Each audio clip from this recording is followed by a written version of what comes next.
ప్రేక్షకులందరికీ నమస్కారం. ప్రస్తుతం మన స్టూడియోలో ప్రముఖ ఆధ్యాత్మికవేత్త, జ్యోతిష్య వాస్తు నిపుణులు, లలితాదేవి ఉపాసకులు బ్రహ్మశ్రీ నానాజీ పట్నాయక్ గారు ఉన్నారు. గురుగారితో మాట్లాడేద్దాం. నమస్కారం గురుగారు. శ్రీమాత్రే నమః. గురుగారు, ప్రెగ్నెంట్ లేడీస్కి సాధారణంగా 9వ నెల వచ్చిందంటే ఒక డేట్ ఇస్తారు. సాధారణంగా డెలివరీ డేట్. న్యాచురల్ డెలివరీ అయితే ఓకే, బట్ సిజేరియన్ అయితే ఒక డేట్ ఇస్తారు. పర్టికులర్ టైంలో ఆ డెలివరీ అనేది జరుగుతుంది. సో ఆ టైంలో పుట్టిన పిల్లలకు గ్రహ దోషాలు లాంటివి ఏమైనా ఉంటుంది. ఎందుకంటే మనం ఇక్కడ ప్లాన్ చేస్తున్నాం ఏ టైంకి అనేది. న్యాచురల్ అయితే అది డిఫరెంట్ కేసు. సో వాళ్ళకి ఏదన్నా గ్రహరీత్యా దోషాలు ఏమన్నా ఉంటాయా? అంటే మీ క్వశ్చన్ ఏంటంటే, ఒకవేళ ఆ టైంలో పుడితే అంటే మనం ప్లాన్ చేసి పుడితే మనం ప్లాన్ చేసి ఒక ముహూర్తం పెడుతున్నాం కాబట్టి గ్రహ దోషాలు లేకుండా పుట్టినందుకు ఆ వ్యక్తికి ఏమి కాకుండా చక్కగా పుడతాడానా, లేకపోతే మనం ప్లాన్ చేసింది పర్ఫెక్ట్ రిజల్ట్ వస్తుందని మీ డౌటా, లేకపోతే ఏంటి? నా డౌటే గురుగారు.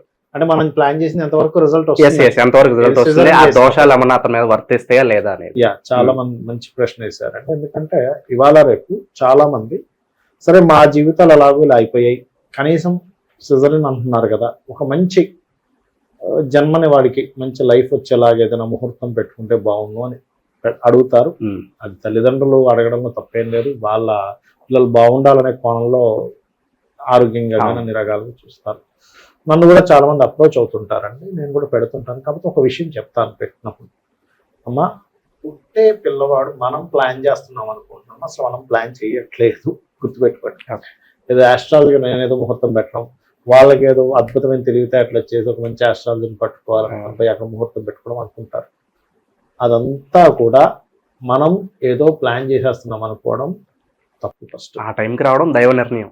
ఆ టైంకి పుట్టాలని ఉంటే ఆ జ్యోతిష్కుడు ఆ టైంకి పెడతాడు. ఆ టైంకి పుట్టే యోగం లేదనుకోండి, మనం ముహూర్తం పెట్టినా పుట్టడండి. ముందే నొప్పులు వస్తాయి తల్లికి, ముందే అమ్మ రేపు ముహూర్తం అనుకోండి, ఈ రోజు నొప్పులు వచ్చేస్తాయి తల్లికి. వెంటనే ఏం చేస్తారు? ఆపలేరు కదా, తీసుకెళ్ళి. ఫస్ట్ ఆఫ్ ఆల్ ఏంటంటే, ఏ జీవైనా భూమి మీద ఫలానా టైంలో పుట్టాలని ఫస్ట్ రాసి పెట్టి ఉంటుంది. మరి ఆ ముహూర్తంలో కొంతమంది పుడతారండి. మీరు ఒక 10 ముహూర్తాలు పెడితే కనీసం ఒక 4-5 పుట్టుండొచ్చు కదా. అదేంటంటే వాళ్ళకి అలాంటి రాసి పెట్టింది. అర్థమైందండి? ఖచ్చితంగా రాసి పెట్టింది. కాబట్టి దాన్ని ఎవరూ మార్చలేరు. అయితే ఇక్కడ చాలా మంది ఏమనుకుంటుంటారంటే, నార్మల్ డెలివరీ అయితేనే వాళ్ళకి కర్మ ఉంటుంది, ముహూర్తం పెట్టుకుంటే కర్మ పనిచేయదేమో అనుకుంటారు. అలా ఏముండదు. ముహూర్తం భూమి మీదకి వచ్చావు, భూమి మీద పుడుతున్నావు అంటే నీ యొక్క పాపకర్మ పుణ్యకర్మ రెండూ ఉన్నాయి. ఒక జీవి, ఏ జీవి అయినా సరే భూమి మీద పుట్టింది అంటే పాప పుణ్య 2 కర్మలు ఉంటేనే భూమి మీద జననం ఉంటుందండి. అదర్వైజ్ మీకు భూమి మీద జననం జరగనే జరగదు. గుర్తుపెట్టుకోండి. ఎలా అంటే, ఇప్పుడు గంగాదేవికి వరుసగా పుడతారు, మీకు తెలిసిన ఒక్కొక్కరిని తీసుకెళ్లి కలిపేస్తారు. వాళ్ళు చాలా క్లియర్ గా చెప్తారు, అమ్మ మేము భూమి మీద ఉండలేము, మమ్మల్ని వెంటనే కలిపేసి మళ్ళీ మేము అష్టవసువులు వాళ్ళందరూ కూడా 8వ గర్భంలో పడతారు. అలా ఏంటంటే వెరీ క్లియర్లీ మనం పెడుతున్నాం అనుకుంటే ఫస్ట్ తప్పు. మనం ఏదో మనకు ఉన్నటువంటి మహర్షులు అందించిన గొప్ప శాస్త్రం కాబట్టి ఆస్ట్రాలజీ, దాని పరంగా లగ్నం ఫస్ట్ బేసిక్స్ ఏం చూస్తారంటే, ఫస్ట్ ఆరోగ్యవంతంగా ఉండాలి పిల్లవాడు. మనకి ఏదేమైనా ఆరోగ్యం ముఖ్యం కదా. మనం ఎంత సంపాదించిన అనారోగ్యంతో ఉన్నామంటాం, సో ఆరోగ్యం చూసుకుంటారు.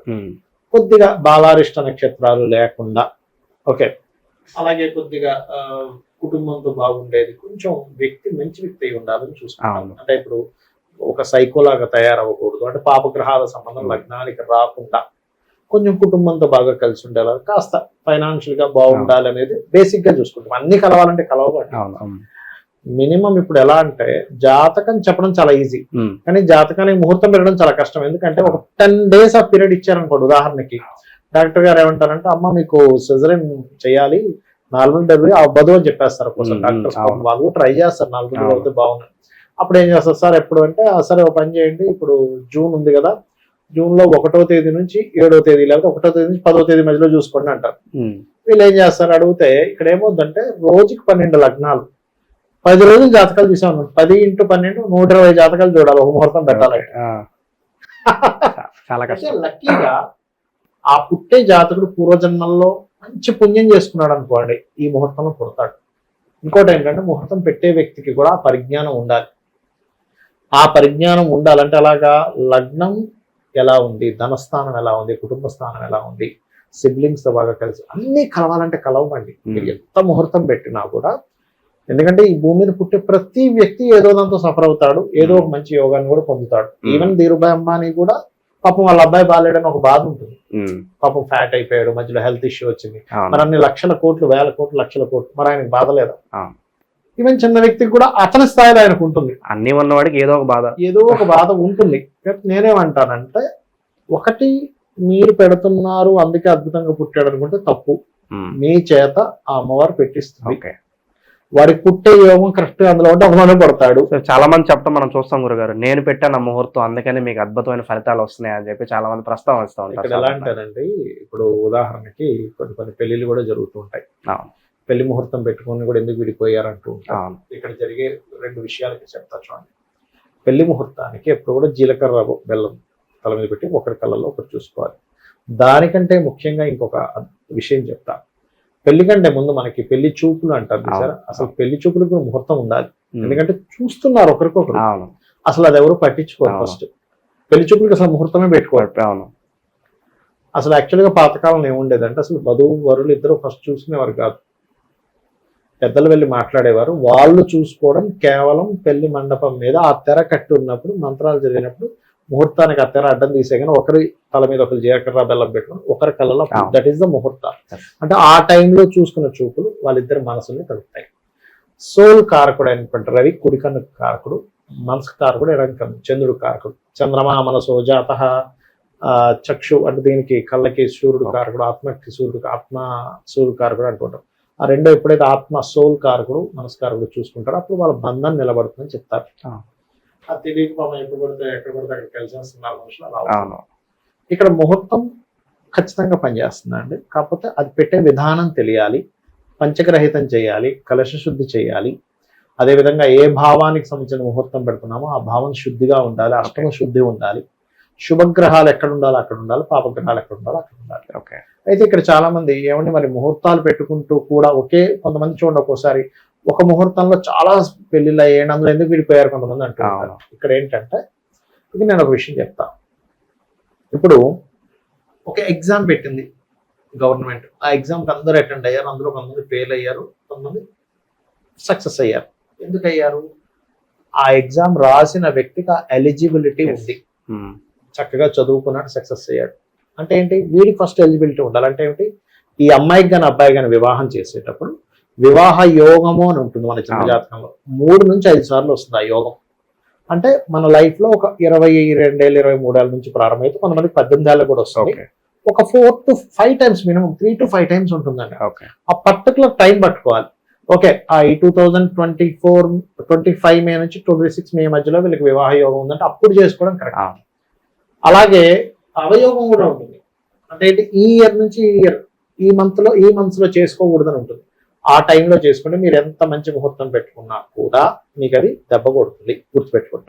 Point number 1. రెండవది, వాళ్ళ జన్మజాతకాల్లో 2వ వివాహ యోగం ఉంటుంది, అది చూసుకోవాలి. అది చూసుకోకుండా వివాహం చేసుకుంటే వాళ్ళకి ఖచ్చితంగా first marriage divorce, second marriage లో వెళ్తారు. దానికి ఏమిటంటే పరిహారం అంటే చాలా స్పష్టంగా దానికి గ్రంథాల్లో ఉంది మనకి.